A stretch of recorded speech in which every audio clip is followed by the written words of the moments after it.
அல்ஹம்துலில்லாஹ்.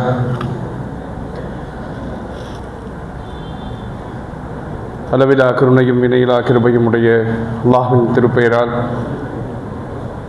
அவனுடைய சாந்தியும் சமாதானமும் எம்பெருமானார் ஸல்லல்லாஹு அலைஹி வஸல்லம் அவர்கள் மீதும் அவர்களுடைய குடும்பத்தார், தோழர்கள், தாபீன்கள், தபு தாபீன்கள், நல்லவர்களாக வாழ்ந்து மறைந்தவர்கள், நல்லவர்களாக வாழ்ந்து கொண்டிருப்பவர்கள், குறிப்பாக மீண்டும் ஒரு ரமலானுடைய இரவை கிடைக்கப்பெற்று இந்த இறை இல்லத்திலே குழுமி இருக்கக்கூடிய நம்மவர்கள் மீதும் உண்டாகட்டுமாக. அன்பானவர்களே, அஷ்ரத்துல் முபஸ்ஸிரூன், ஸ்வர்க்கம் வாக்களிக்கப்பட்ட 10 சஹாபாக்களை குறித்து நாம் பார்த்து வந்தோம். அந்த அடிப்படையில் முதலாவதாக அபூபக்கர் சித்திக் ரலியல்லாஹு அன்ஹு அவர்களுடைய வரலாற்றை குறித்து, அதனுடைய சில நிகழ்வுகளை குறித்து பார்த்தோம். அதனுடைய படிப்பினைகளை புரிந்து கொண்டோம். அடுத்ததாக இரண்டாவது நபர், இருவரில் ஒருவரை எங்களுக்கு தா என்ற பெருமானார் ஸல்லல்லாஹு அலைஹி வஸல்லம் அவர்களுடைய துஆக்களுக்கு இணங்க கிடைக்கப்பெற்ற உமர் ரலியல்லாஹு அவர்களுடைய வரலாற்றை பார்த்து வந்தோம்.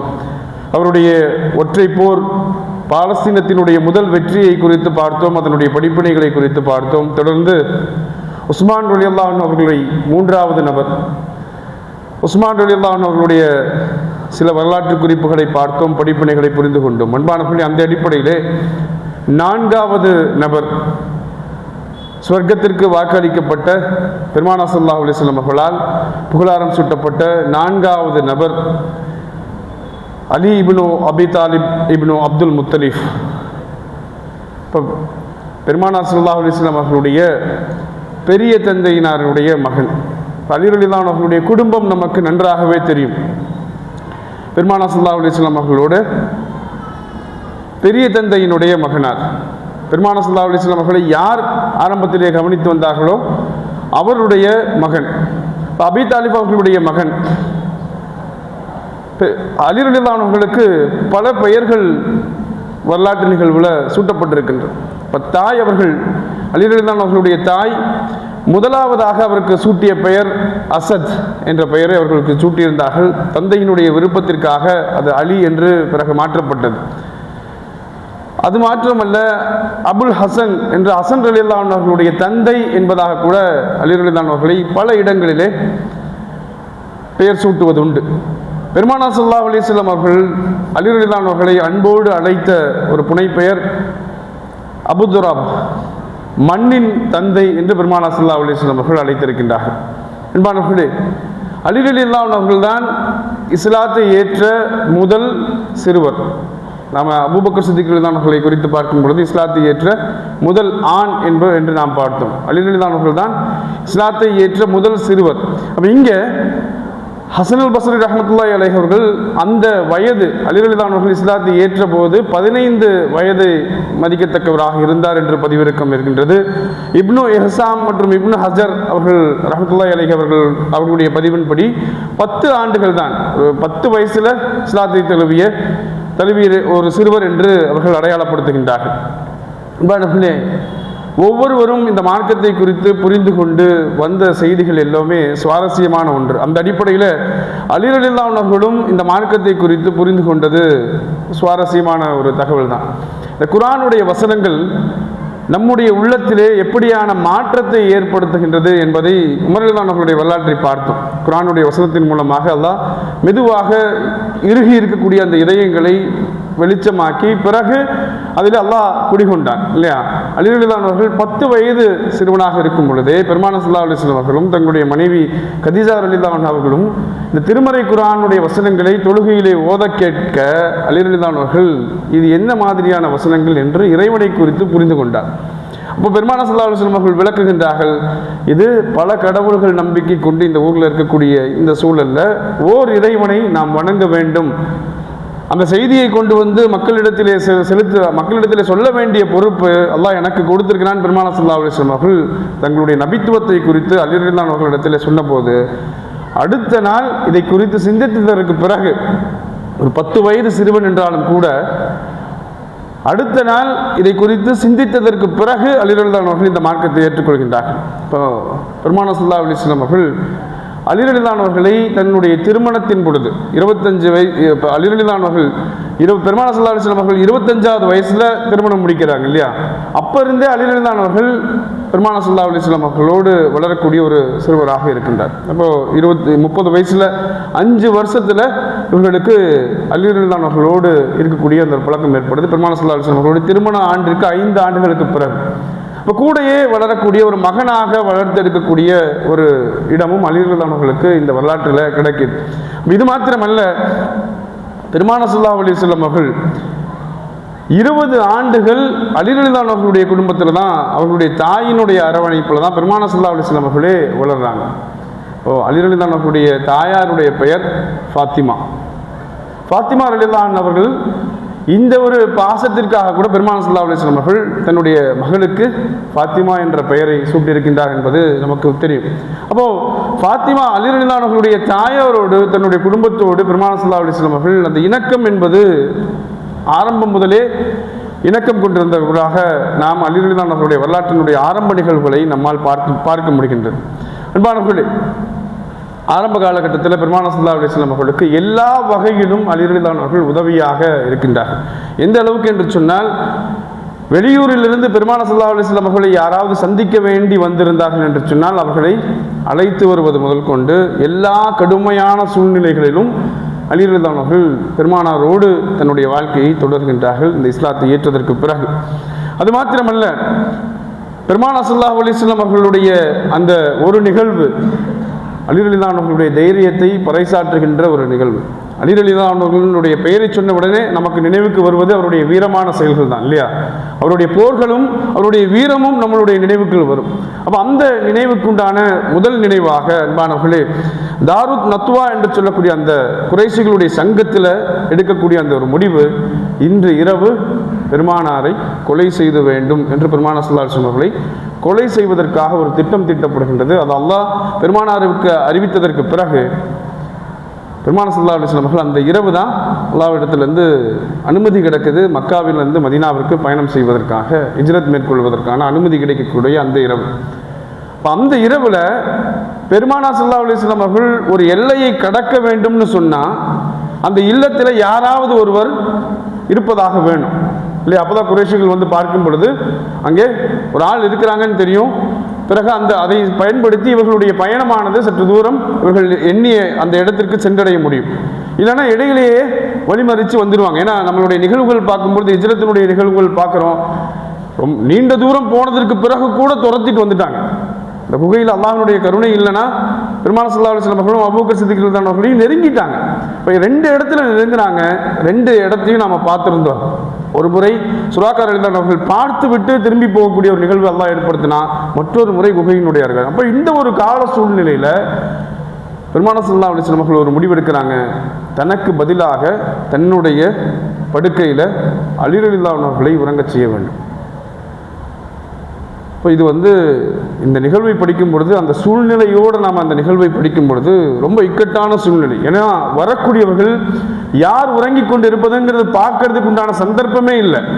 அவர்கள் ஆத்திரத்தில் ஏதாவது செஞ்சுட்டாங்கன்னா என்ன ஆயிரும், உயிர் பலி ஏற்பட்டுரும். அப்போ அங்கே அலி ரலியல்லாஹு அவர்கள் முன் என்ன பண்ணுறாங்க, பெருமானார் ஸல்லல்லாஹு அலைஹி வஸல்லம் அவருடைய கட்டளைக்கு அவர் அந்த படுக்கையில் அவர் படுக்கிறாரு. பெருமானார் ஸல்லல்லாஹு அலைஹி வஸல்லம் சொல்கிறாங்க, நீங்கள் அந்த போர்வையை நீங்கள் போர்த்து கொண்டு நீங்கள் படுத்து உறங்குங்கள்னு சொல்கிறாங்க. அலி ரலியல்லாஹு அவர்கள் பின்னர் பதிவு செய்கின்றார்கள், தன்னுடைய வாழ்க்கையிலேயே மிக நிம்மதியான தூக்கம் என்பது அந்த ஒரு இரவு அந்த படுக்கையில் கிடைத்ததாக அலி ரலியல்லாஹு அவர்கள் பின்னர் சொல்கிறாங்க. அப்போ அந்த நிகழ்வு அன்பானவர்களே, பெருமானார் ஸல்லல்லாஹு அலைஹி வஸல்லம் அவர்கள் மக்காவிலிருந்து மதீனாவிற்கு செல்லும் பொழுது பெருமானார் ஸல்லல்லாஹு அலைஹி வஸல்லம் அவர்களுடைய மற்றொரு கட்டளையும் இருந்தது.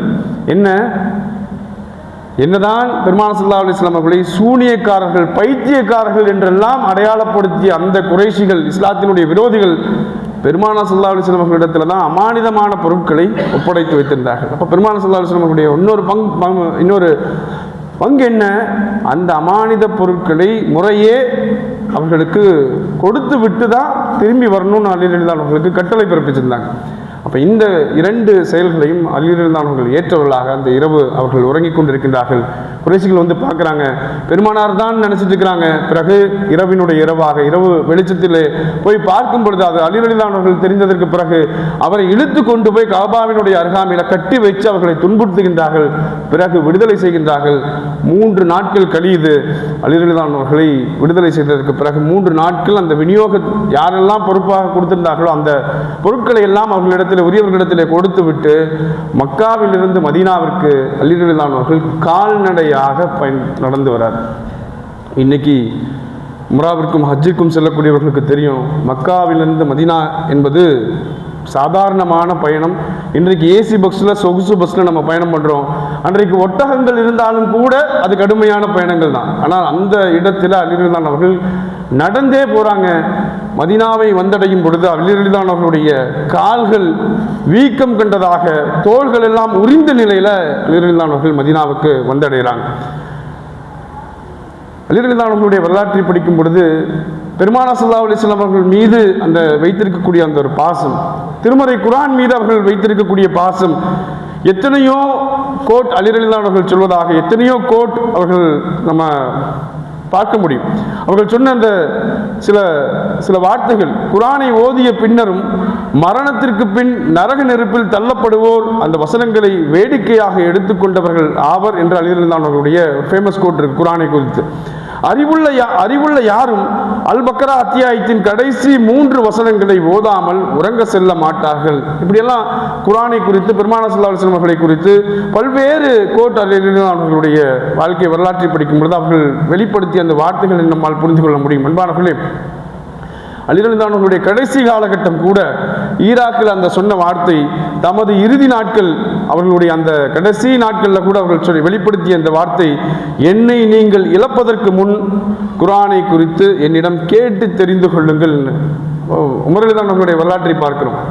என்ன, அலிரலியல்லாஹு அவர்களிடத்திலே 2-3 முறை உமர் ரலியல்லாஹு அவர்கள் இந்த வார்த்தையை வெளிப்படுத்துகிறார். என்ன, நான் இருக்கும் பொழுது, அலி அவர்கள் இருக்கும் பொழுது நான் இருக்க வேண்டும், அவர் இல்லாத இடத்திலே என்னை இருக்க வைக்கக்கூடாதுன்னு உமர் ரலியல்லாஹு அவர்களுடைய விண்ணப்பம் இருந்தது. அந்த அளவுக்கு அலிரலியல்லாஹு அவர்கள் திருக்குர்ஆனோடும் பெருமானார் ஸல்லல்லாஹு அலைஹி வஸல்லம் அவர்களோடும் நெருக்கம் கொண்டவர்களாக இருக்கிறாங்க. அன்பானவர்களே, திருக்குர்ஆனுடைய ஒளியில பல்வேறு தீர்ப்புகள் அவருடைய வரலாற்றிலே நம்மால் பார்க்க முடிகின்றது. அது மாத்திரமல்ல, எல்லா யுத்த களங்களிலும் அலிரலியல்லாஹு அவர்களுடைய பங்களிப்பு இருக்கு. ஒரே ஒரு யுத்தத்தை தவிர்த்து எல்லா யுத்தத்திலும் அலிரலியல்லாஹு அவர்களுடைய பங்களிப்பு இருக்கு. அன்பானவர்களே, அலிரலியல்லாஹு அவர்களுடைய வாழ்க்கையை நாம் அந்த வரலாற்றை படிக்கும் பொழுது அவருடைய மதீனாவினுடைய ஆரம்ப காலகட்ட சில துக்ககரமான நிகழ்வுகளையும் நம்மால் கடந்து விட்டு செல்ல முடியாது. இப்போது துக்கம்னு சொன்னால் வறுமையினுடைய அந்த நிகழ்வுகளை குறித்து பெருமானார் ஸல்லல்லாஹு அலைஹி வஸல்லம் அவர்களுடைய மதீனாவிற்கு வந்ததற்கு பிறகு கடுமையான வறட்சி, நிறைய ஹதீஸ் நாம் கேள்விப்பட்டிருப்போம். பெருமானார் ஸல்லல்லாஹு அலைஹி வஸல்லம் அவர்களே பசியினால் வெளியில் வந்து நிற்கிறாங்க, யாராவது உணவுக்காக அழைப்பாங்களான்னு பார்க்கும் பொழுது அபூபக்கர் சித்திக் ரலியல்லாஹு அவர்கள் வெளியில் வந்து நிற்கிறாங்க, உமர் ரலியல்லாஹு அவர்கள் வெளியில் வந்து நிற்கிறாங்க. இந்த அளவுக்கு ஒரு வறட்சி நிகழ்ந்த அந்த காலகட்டத்தில் தான் அலி ரலியல்லாஹு அவர்கள் பெருமானார் ஸல்லல்லாஹு அலைஹி வஸல்லம் அவர்களிடத்தில் பெண் கேட்டு போகிறாங்க. பெருமானார் ஸல்லல்லாஹு அலைஹி வஸல்லம் அவர்களுடைய ஆருயிர் மகள் ஃபாத்திமா ரலியல்லாஹு அவர்களை பெண் கேட்டு போகிறாங்க. பெருமானார் ஸல்லல்லாஹு அலைஹி வஸல்லம் அவர்கள் சொல்கிறாங்க, என்னுடைய பெண்ணை திருமணம் முடிப்பதற்கு உங்களிடத்தில் மகராக என்ன இருக்குது அலியே, மகராக என்ன வச்சிருக்கிறீங்க? அந்த கால சூழ்நிலை நான் முன்னரே சொன்னதை போன்று வறுமையினுடைய உச்சம், எதுவுமே இல்லை, கொடுத்து விட்டு திருமணம் முடிப்பதற்கு எதுவுமே இல்லை. பள்ளியில் தான் அவர்கள் சொல்கிறாங்க, யாரை சொல்ல என்கிட்ட என்னுடைய நிலைமை உங்களுக்கு தெரியுமே, எதுவுமே இல்லாத ஒரு நபராகத்தான் நான் வந்து கேட்குறேன்னு சொல்லும்போது பெருமானார் ஸல்லல்லாஹு அலைஹி வஸல்லம் சொல்கிறாங்க, பத்ரில் அலி ரலியல்லாஹு அவர்களுடைய பெற்ற அந்த கேடயத்தை என்ன பண்ணுறீங்கன்னு கேட்குறாங்க. அது இடத்துல இருக்கு யார சொல்லலாம், அந்த கேடயத்தை விட்டு நீங்கள் வாங்கன்னு சொல்கிறாங்க. அதை விற்பதற்காக அலி ரலியல்லாஹு அவர்கள் சந்தைக்கு போகிறாங்க. சந்தையில் உஸ்மான் ரலியல்லாஹு அவர்கள் நிற்கிறாங்க. என்ன செய்தின்னு கேட்ட மாத்திரத்தில் இந்த மாதிரியான விஷயத்தை சொல்கிறாங்க, கேடயத்தை விற்று வர வேண்டும். எவ்வளவு தொகை? 400 திர்ஹம் என்று அந்த கேடயத்திற்கு விலை பேசுகின்றார்கள். 400 திர்ஹத்தை உஸ்மான் ரலியல்லாஹு அவர்கள் கொடுத்து அந்த கேடயத்தை பெற்றுக்கொள்கின்றார்கள். பெற்றுட்டு உஸ்மான் ரலியல்லாஹு அவர்கள், நம்ம அவருடைய வரலாற்றை பார்த்தோம், கொடைவள்ளல் உஸ்மான் ரலியல்லாஹு அவர்கள் என்ன சொல்கிறாங்க, மீண்டும் அலி ரலியல்லாஹு அவர்களை அழைத்து இது என்னுடைய திருமண பரிசாக நீங்கள் இந்த கேடயத்தை வச்சுக்கங்கன்னு அந்த கேடயத்தை கொடுத்து அனுப்புகின்றார்கள். நடந்த நிகழ்வுகளோடு பெருமானார் ஸல்லல்லாஹு அலைஹி வஸல்லம் இடத்துல வந்து சொல்கிறாங்க, யார் ரசூலுல்லாஹ் இந்த நிகழ்வு நடந்ததுன்னு. பெருமானார் ஸல்லல்லாஹு அலைஹி வஸல்லம் அவர்கள் உஸ்மான் ரலியல்லாஹு பிரார்த்தித்ததோடு தன்னுடைய மகளாரை திருமணம் முடித்து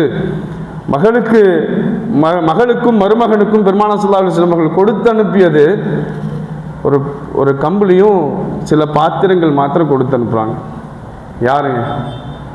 பெருமானார் ஸல்லல்லாஹு அலைஹி வஸல்லம் அவர்கள் ஃபாத்திமா ரலியல்லாஹு அவர்களோடு தன்னுடைய ஆருயிர் மகள், அவ்வளவு நேசம் கொண்டிருந்த தன்னுடைய மகள், ரமலானுடைய இரவுகளை குறித்து பார்க்கும் பொழுது ரசூல் ஸல்லல்லாஹு அலைஹி வஸல்லம் அவர்கள் ஒவ்வொரு இரவும் தன்னுடைய மகளுடைய இல்லத்திற்கு சென்று தொழுகைக்காக அழைத்த வீடு அலி ரலியல்லாஹு அவர்களுடைய வீடு. அப்போ அந்த அளவுக்கு நேசம் இந்த உலக வாழ்க்கையின் மீது இருக்கக்கூடிய மோகத்தில் இல்லை, மறுமையினுடைய வெற்றிக்காக தன்னுடைய மகளும் தன்னுடைய குடும்பத்தார்களும் இருக்கணும். பெருமானார் ஸல்லல்லாஹு அலைஹி வஸல்லம் அவர்கள் அவ்வளவு நேசம் கொண்ட தன்னுடைய மகளாருக்கு கொடுத்து அனுப்பியது இவ்வளவுதான்.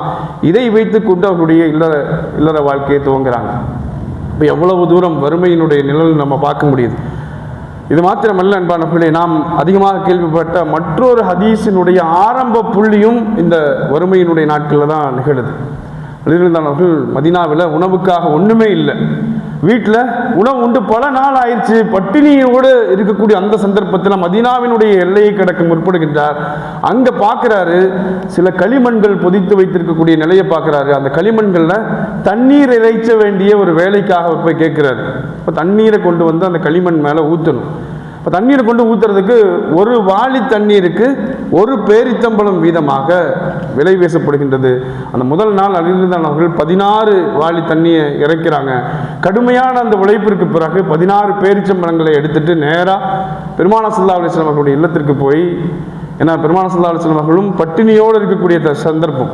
அப்போ அங்கே பெருமானார் ஸல்லல்லாஹு அலைஹி வஸல்லம் அவர்களோடு தான் சம்பாதித்த அந்த பொருட்களை பெருமானார் ஸல்லல்லாஹு அலைஹி வஸல்லம் அவர்கள்ட்ட காட்டுறாங்க. அதில் கொஞ்சம் சிலவற்றை பெருமானார் ஸல்லல்லாஹு அலைஹி வஸல்லம் அவர்கள் எடுத்து விட்டு அலி ரலியல்லாஹு அவர்களை திரும்ப அனுப்புகிறாங்க. இப்போ இந்த நிலைமையில் நாம் அதிகமாக கேள்விப்பட்ட மற்றொரு வரலாற்று சம்பவம், ஒரு ஹதீஸ். இப்படி தான் அலி ரலியல்லாஹு அவர்கள் இந்த வேலையை செய்துவிட்டு தன்னுடைய மனைவி ஃபாத்திமா ரலியல்லாஹு அவர்களிடத்தில் இப்படி பேசுகிறாங்க, கடுமையான வேலை, இந்த வேலையை செய்து என்னுடைய நெஞ்செல்லாம் வலிக்குது. உன்னுடைய தந்தையிடத்தில் போய் ஒரு நிபந்தனை வைக்க முடியுமான்னு கேட்குறாங்க. இப்போ ஃபாத்திமா ரலியல்லாஹு அவர்கள் தன்னுடைய கைகளை காட்டி விட்டு சொல்கிறாங்க, என்னுடைய கைகளை பாருங்கள், மாவு அரைத்து என்னுடைய கைகள் எல்லாம் புண்ணாய் போயிருக்கு, என்ன கேட்கணும்னு சொல்லுங்கன்னு சொல்கிறாங்க. அலி ரலியல்லாஹு அவர்கள் விண்ணப்பம் வச்சது, கடந்த அந்த போர்க்களத்தில் சில கைதிகள் பெருமானார் ஸல்லல்லாஹு அலைஹி வஸல்லம் அவர்களிடத்தில் கிடைக்கப்பட்டிருக்கிறாங்க, அவங்களில் யாராவது ஒருவரை கேட்டு பணியாளாக பெற்று வா அப்படின்னு சொல்லி தன்னுடைய மனைவியிட்ட சொல்லும்போது, மனைவி பெருமானாரை நோக்கி செல்கின்றார்கள். பானவர்களே, பெருமானாரை பார்த்து நின்ற மாத்திரத்தில் பெருமானார் ஸல்லல்லாஹு அலைஹி வஸல்லம் அவர்கள் கேட்குறாங்க, என்ன அருமை மகளே என்று. உடனே அவங்க சொல்கிறாங்க, யார் சொல்லலாம், ஒன்றும் இல்லை, சலாம் சொல்வதற்காக நான் வந்தேன். சலாம் சொல்லிவிட்டு மௌனமாக திரும்புகிறாங்க. பிறகு வீட்டுக்கு வந்து நடந்த நிகழ்வை சொன்னதற்கு பிறகு கணவனும் மனைவியுமாக பெருமானாரை சந்திக்கிறதற்காக செல்கின்றார்கள். பெருமானார் ஸல்லல்லாஹு அலைஹி வஸல்லம் அவர்களை சந்தித்ததற்கு பிறகு 2 பேருமே இந்த நிபந்தனையை வைக்கிறாங்க, ஒரே ஒரு அடிமையை கிடைப்பதற்காக. அப்போ அந்த காலகட்டத்தில் பெருமானார் ஸல்லல்லாஹு அலைஹி வஸல்லம் கொஞ்சம் அடிமைகள் இருந்தாங்க. வறுமையினுடைய நிகழ்வு நம்ம சொல்லிட்டோம். பெருமானார் ஸல்லல்லாஹு அலைஹி வஸல்லம் அவர்கள் சொன்ன பதில் என்ன தெரியுமா? தன்னுடைய இல்லத்தில் திண்ணை தோழர்கள் இருக்காங்க, அவர்கள் கல்வி கற்பதற்காக வேண்டி அங்கே வந்து அமர்ந்து கொண்டிருக்கின்றார்கள். அப்போது இவர்களை விற்று அவர்களுடைய உணவுக்காக நான் எதையாவது செய்ய வேண்டும் என்று நான் விரும்புகின்றேன்னு பெருமானார் ஸல்லல்லாஹு அலைஹி வஸல்லம் அவர்கள் மன வருத்தத்தோடு அவங்கள்ட்ட சொல்கிறாங்க. சொன்னது மாத்திரமல்ல அன்பானவர்களே, பெருமானார் ஸல்லல்லாஹு அலைஹி வஸல்லம் அவர்களுக்கு மனம் பொறுக்கலை. உடனே தன்னுடைய மகளுடைய இல்லத்திற்கு திரும்புகிறாங்க. திரும்பி 2 பேரையும் ஆறுதல் வார்த்தைகளை சொல்லணுமே, 2 பேரையும் ஆறுதல் வார்த்தை பெருமானார் ஸல்லல்லாஹு அலைஹி வஸல்லம் அவர்கள் மிக நெருக்கமாக அவர்கள் இருவரையும் அமர வைத்து விட்டு பெருமானார் ஸல்லல்லாஹு அலைஹி வஸல்லம் அவர்கள் சொல்கிறாங்க, என்னிடம் கேட்டதை விட சிறந்த ஒன்றை நான் உங்களுக்கு கற்றுத்தரட்டுமான்னு கேட்குறாங்க. எது? வீட்டு வேலைக்காக ஆள் கேட்டு போகிறாங்க, வறுமையினுடைய நிழல், உடல் வலி, சோர்வு, இது எல்லாத்துக்கும் விட இதை தீர்வதற்காக வேறொரு வழியை நான் உங்களுக்கு காண்பித்து தரட்டுமா, சொல்லி தரட்டுமா? இது யார் எனக்கு சொல்லி தந்தாங்கன்னா, ஜிப்ரீல் அலைஹிஸ்ஸலாம் அவர்கள் எனக்கு கற்றுத்தந்த வார்த்தைகள். ஒவ்வொரு தொழுகையிலும் தொடர்ந்து 10 முறை சுப்ஹானல்லாஹ் என்று சொல்லுங்கள், 10 முறை அல்ஹம்துலில்லாஹ் என்று சொல்லுங்கள், 10 முறை அல்லாஹு அக்பர் என்று சொல்லுங்கள்.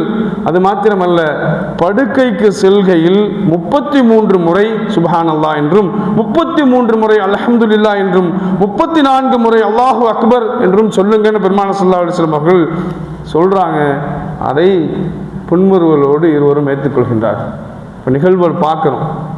எதுக்காக போனது? பெருமானார் ஸல்லல்லாஹு அலைஹி வஸல்லம் பயிற்சி என்னன்னு பார்க்குறோம். இந்த உலக வாழ்க்கை என்பது ஒன்றுமே இல்லை, இந்த வழிகளை எல்லாம் பொறுத்து கொண்டு நீங்கள் நடந்தீர்கள் என்று சொன்னால் மறுமையில் இதற்குண்டான ஒரு கூலி இருக்கும்னு பெருமானார் ஸல்லல்லாஹு அலைஹி வஸல்லம் அவர்களை பக்குவப்படுத்துகின்றார்கள்.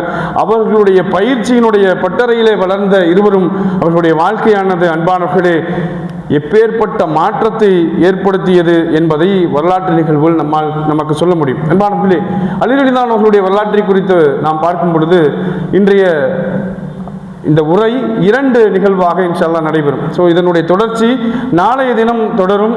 அப்போ இங்கே அலி ரலியல்லாஹு அன்ஹு அவர்களுடைய 2 போர்களை மாத்திரம் இங்கே நான் உதாரணமாக சொல்லிவிட்டு அந்த போரினுடைய நிகழ்வை தொடர்ந்து நாளைய தினம் அதனுடைய தொடர்ச்சியாக அலி ரலியல்லாஹு அன்ஹு அவர்களுடைய பதவி அவர் கலீஃபாவாக பொறுப்பேற்றதற்கு பிறகு நடக்கக்கூடிய அந்த நிகழ்வுகளை பார்ப்போம். இப்போ இங்கே அலி ரலியல்லாஹு அன்ஹு அவர்களுடைய அந்த போர் பத்ருடைய போர்க்களத்தில் பெருமானார் ஸல்லல்லாஹு அலைஹி வஸல்லம் அவர்கள் எதிரிகளுக்கு இணையாக 6 அன்சாரி தோழர்களை நிறுத்தும் பொழுது அவர்கள் எங்களுக்கு நிகராக யாரையாவது நீங்கள் நிறுத்துங்கன்னு சொல்றாங்க. அப்பொழுது பெருமானார் ஸல்லல்லாஹு அலைஹி வஸல்லம் அவர்கள் அழைத்த ஒரு நபர் தான் அலி ரலியல்லாஹு அன்ஹு அவர்கள். அப்ப அங்கேயும் அலி ரலியல்லாஹு அன்ஹு அவர்களுடைய வீரம் ஆரம்ப காலகட்ட போர்க்களத்திலிருந்தே துவங்குகிறது.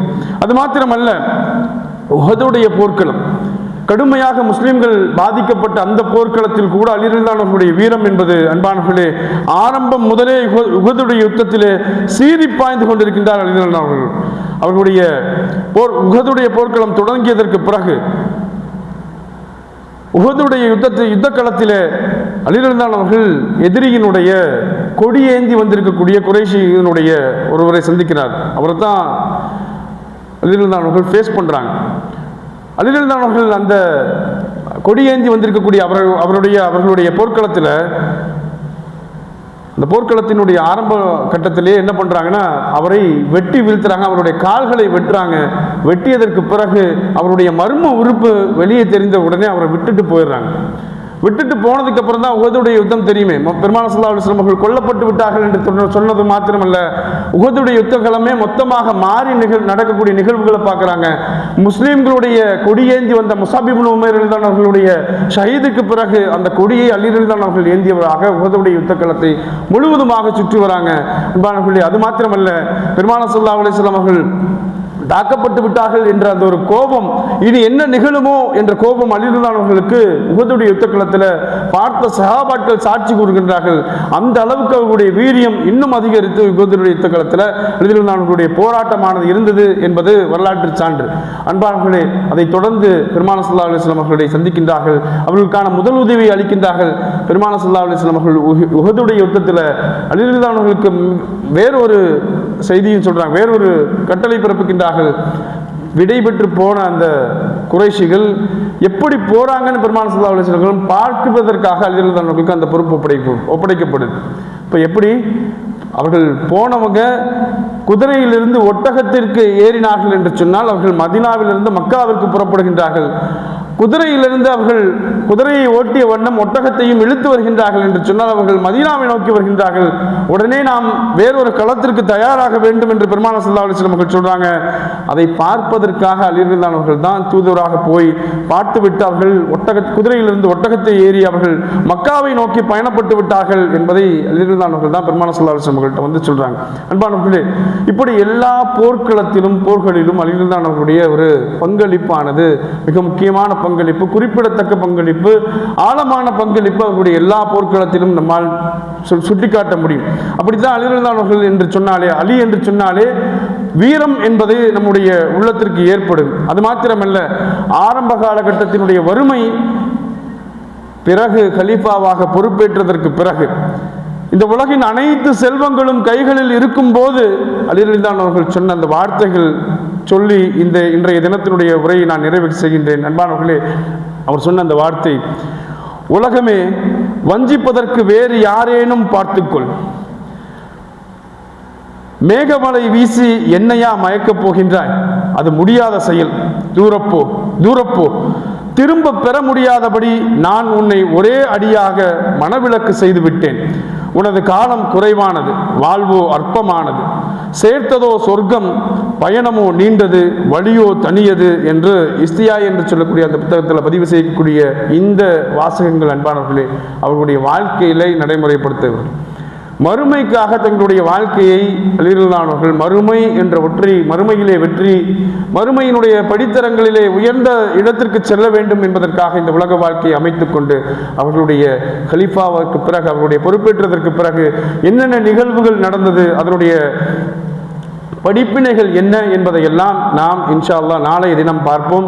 அன்பானவர்களே, இந்த வாய்ப்பை அளித்த அல்லாஹ் எந்த வரலாற்று சுவடுகளை, வரலாற்று படிப்பினைகளை நமக்கான பாடமாக இன்று வரைக்கும் தயார்படுத்தி வைத்திருக்கின்றானோ அந்த பாடத்திலிருந்து படிப்பினைகளை பெற்றவர்களாக நம்முடைய வாழ்க்கையிலே ஒரு நல்ல வாழ்க்கையை வாழக்கூடிய பாக்கியத்தை உள்ள ரஹ்மான் நம் அனைவருக்கும் தந்தல் புரிவானாக. வாஹிர் தவானா அல்ஹம்துலில்லாஹி ரப்பில் ஆலமீன். அஸ்ஸலாமு அலைக்கும் வரஹ்மத்துல்லாஹி வபரகாத்துஹு.